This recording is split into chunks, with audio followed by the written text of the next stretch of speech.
This is a traditional, old design that has human headhunting associations.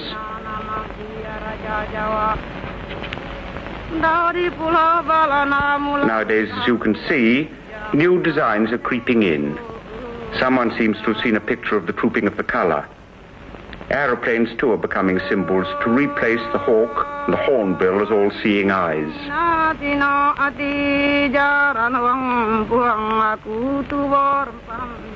The favorite dark sport is cockfighting. Here the boys are only letting them spar. In a real fight, the cocks have huge, long, vicious spurs put on them, and they fight to the death.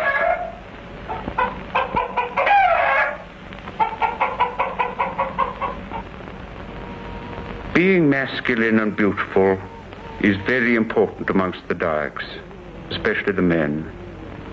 They're extremely vain, and I suppose they have more time to spare in beautifying themselves than the women. They do their hair in very elaborate, complicated styles, sometimes that take hours to complete.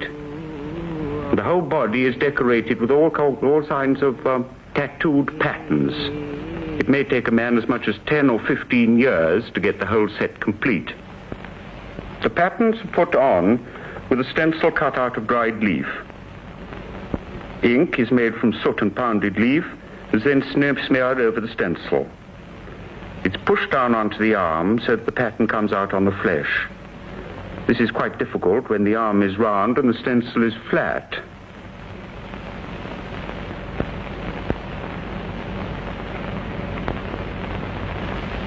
The parts of the pattern that fail to come out clearly are touched up with a small brush. The stuff he's putting on is mainly soot, which has to be banged and tapped through the skin exactly along the line of the design.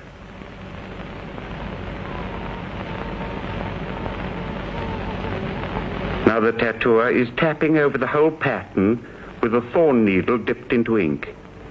He's tapping just strongly enough to break the skin and allow the ink to penetrate.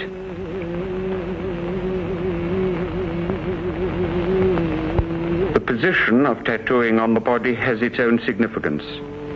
Having your throat tattooed is one of the earliest marks of Dayak manhood. This can be really very painful.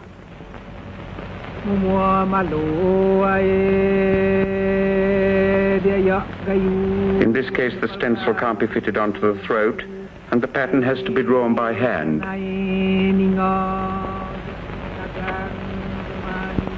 Karuang mangandai ningajaku udun semangandai karuang baradu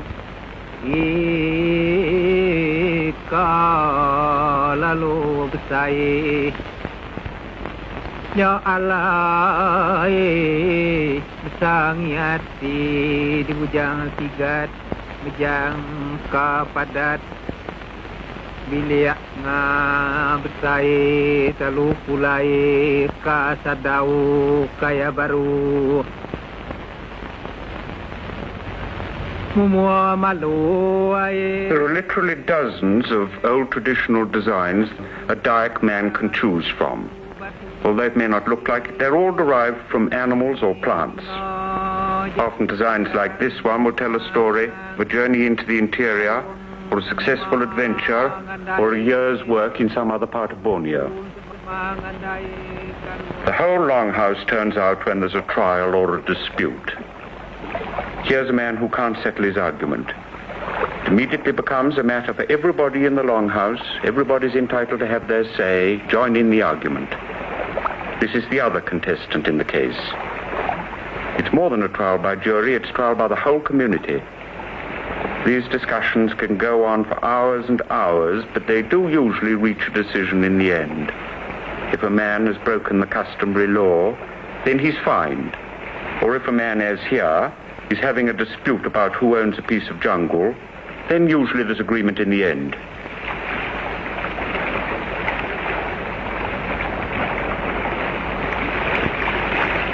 But if they can't reach agreement, then the old traditional method was to hold a trial by water.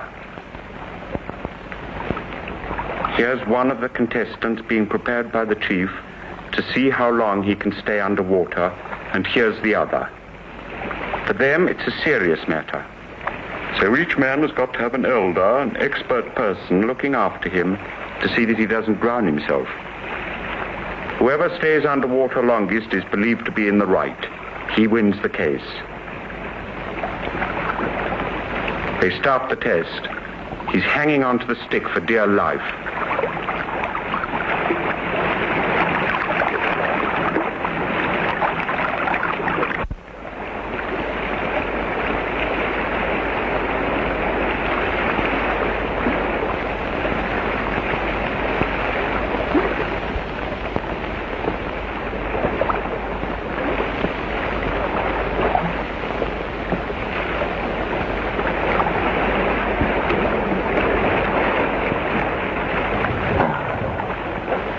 Now this man has stayed underwater for so long that his friends have to drag him out of the water, lug him onto the beach to try to revive him.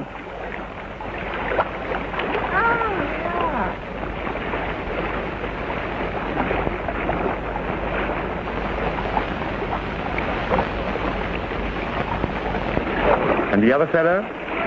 He's all right, he's the winner. He's proved his case.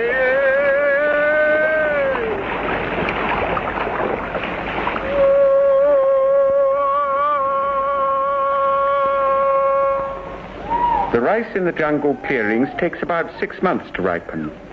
Then the families turn out to harvest it. They cut off only the ears with tiny knives. With luck, there'll be enough food for the whole of next year, 4 times a day. If there's not enough, it'll be near disaster. But this year, there's been a good harvest and everybody's delighted.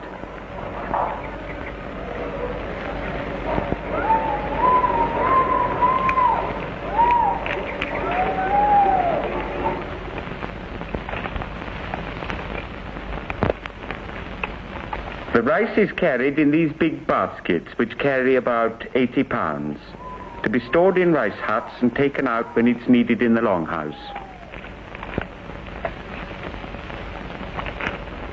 The entrance to the rice hut is guarded by a scarecrow, just as much to keep away the evil spirits as to keep away rats and birds. The rice harvest is followed by a great festival and religious ceremony. This year, the sacred hornbill has been made part of the ceremony because the chieftain had a dream ordering him to do so. The hornbill is hoisted to the top of a high post. In the old days, this was only done to welcome returning headhunters. To the Dayaks, the hornbill represents strength and power. It's the biggest and loudest bird in the jungle. They regard it as their own ancestor, Burong Kenyalang, who started the Dayak race about 28 generations ago. The aeroplane is beginning to replace the Kenyalang as a symbol of power. This is an occasion when everybody gets dressed up. This little girl has found my film pack has another use.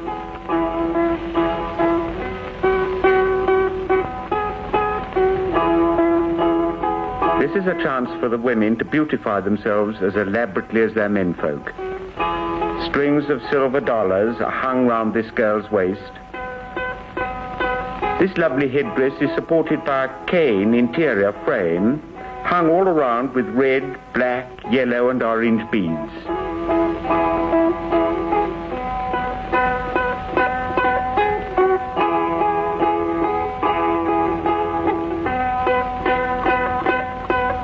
These bangles are made of silver.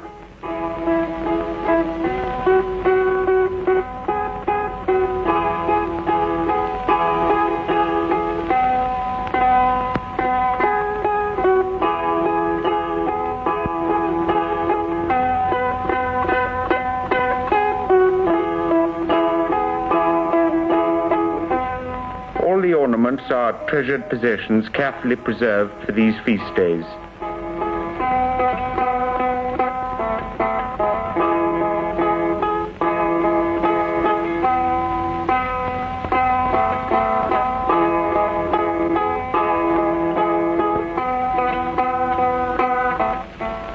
When everybody's ready, they go down to welcome the guests coming in from other longhouses. The men carry shotguns to welcome them with bursts of fire, and the women beat gongs to prevent the omen birds from hearing any disrespectful remarks that the children may make. The guests are on their way. And they bring with them, of course, their fighting cocks. It may take several days of traveling along a river like this for neighbors to arrive at the scene of the party.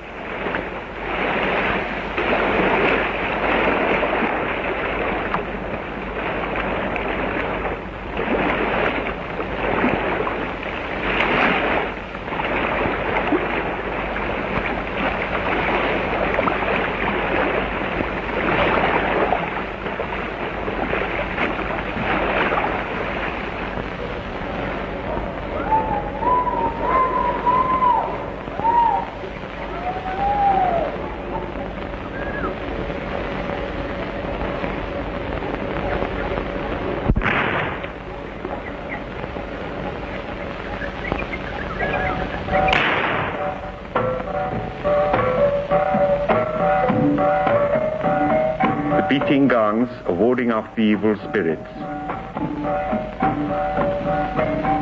The celebrations begin with the elders moving slowly round the longhouse veranda. They chant supplications to the spirits of the great hornbill and the sacred paddy. Again, noise is important in attracting the good spirits and driving away the unwelcome ones.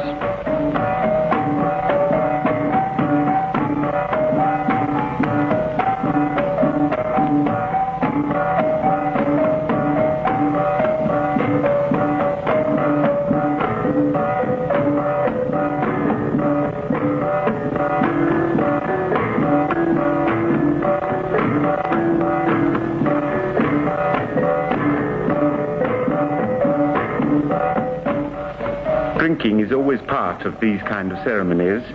First of all, they pour spirits to the other kind of spirits, and then every guest is given a drink. All dayak ceremonies are liable eventually to develop into very heavy drinking parties.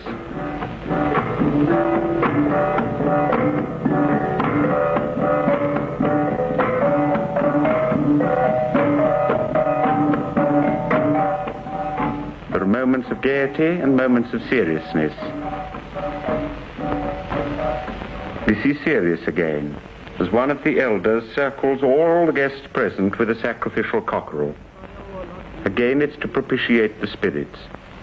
Eggs, rice, a little drink are put out as offerings, and the old man gives thanks for the good harvest and prays for the same again next year.